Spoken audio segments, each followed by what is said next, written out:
The reading today is Luke chapter 10, verse 38 to 42.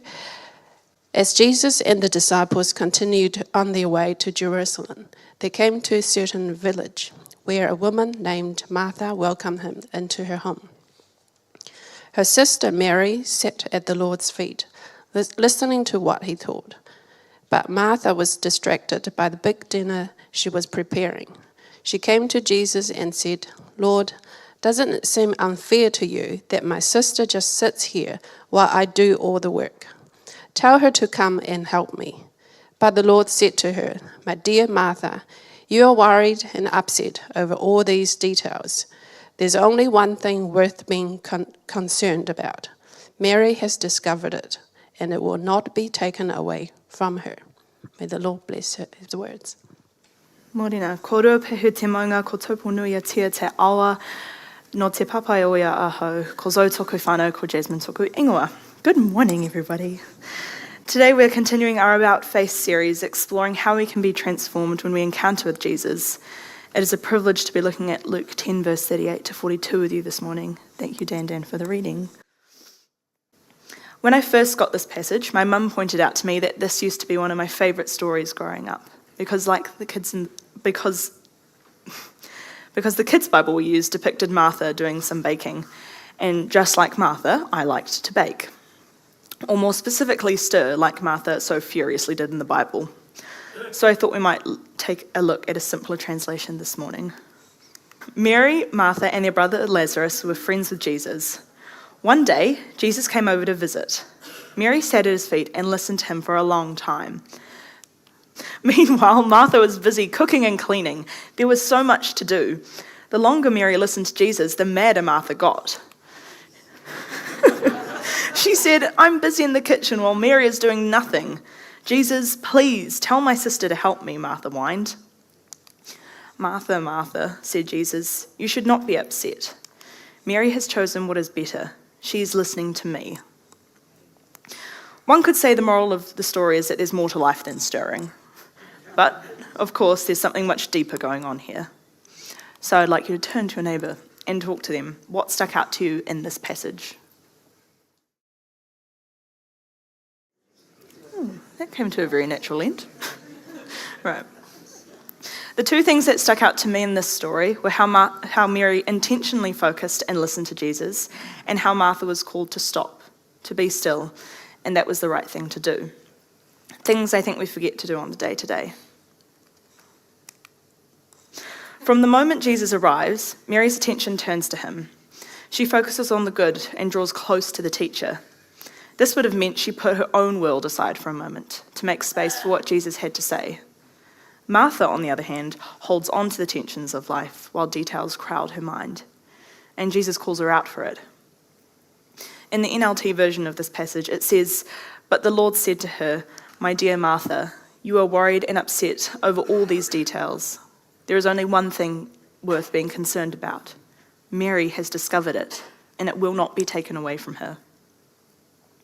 Mary has discovered it. The one thing worth being concerned about. Jesus. But how do we, in a busy world, find the time or brain space to sit and learn? It's kind of rich of me to be preaching this sermon, given that I only really stop to sleep. And if you don't believe me, here's my schedule. Don't my fun little laser. This is all the time I spend at UCOL pretending to work. This is all the time I spend at UCOL really just playing Stardew Valley. And then this is all the time I spend dancing with 5-year-olds. And this is all the time I spend dancing by myself. And this is all the time I spend yapping with old people and young people. And yet somehow I'm figuring out how to be like Mary, figuring out how to fully focus on God when I'm with him and create the brain space to do so. It doesn't help that I do most things accompanied by a music or a TV show, and I'm constantly thinking about a deadline. How can I be a better person?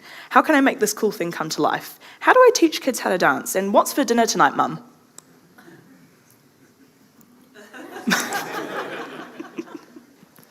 I'm sure I'm not the only one with a head brimming full of thoughts as I zip from place to place like Martha. So let's dream for a second. If you could only do one thing for an hour, what would it be and why? And no multitasking, and don't cop out and say sleeping. Oh, and again, you've naturally come to a stop. What a novelty it would be to have an hour to just do one thing. For me, it would be to watch a movie alone, warm in my lounge with my blankie. The point of this story isn't just to stop multitasking and being busy, it's to be still and to turn to him. Obviously, we can't go and sit in front of Jesus every day like Mary did, but I think Emmett presents us with the next best option. Is it going to play?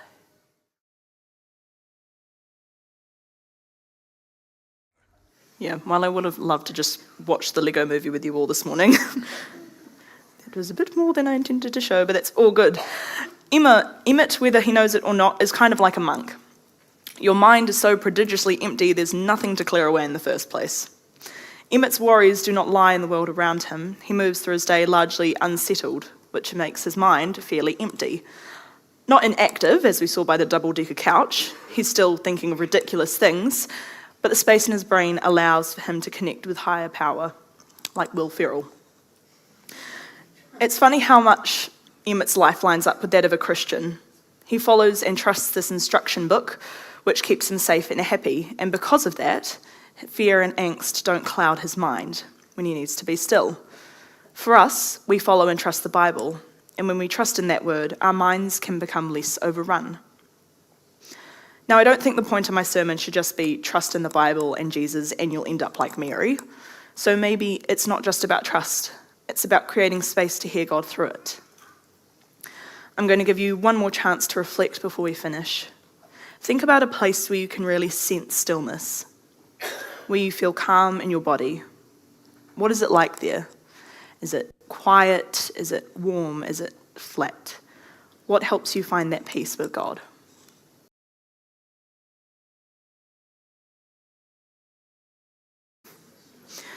For me, it's the quiet summer mornings in Kuratau, the rooms filled with sunlight and void of sound. I don't feel the need to fill the space because it's already filled with stillness. It's filled with God. And I love the idea of filling spaces with stillness so we can meet with God. Not just seeking quiet or looking for some empty place that's nice to be in, but turning your kitchen or your office into a place of stillness. Like one of those sensory deprivation tanks, but way less scary because you can see and feel. I'm sure no one's place of quiet was the same when you just spoke, so I can't imagine everyone will create stillness in the same way. When you leave today, I want you to think about how you personally are going to fill up your space with stillness so you can connect with the man upstairs. I think Martha was wrong. Mary wasn't just doing nothing. She was filling her space with stillness so she could focus on Jesus. I'm going to invite the worship team up now and finish with a verse. Ka whakahoke te ariki, ka mea kia a ia. E mata, e manukanuka ana koe, e raru anu ki ngā mihi maha. Ko tahi ia te mea e matia ana, a kua whiriwhiria e meri tina wahi pai. E kore nei e tangohoia ia. Thank you.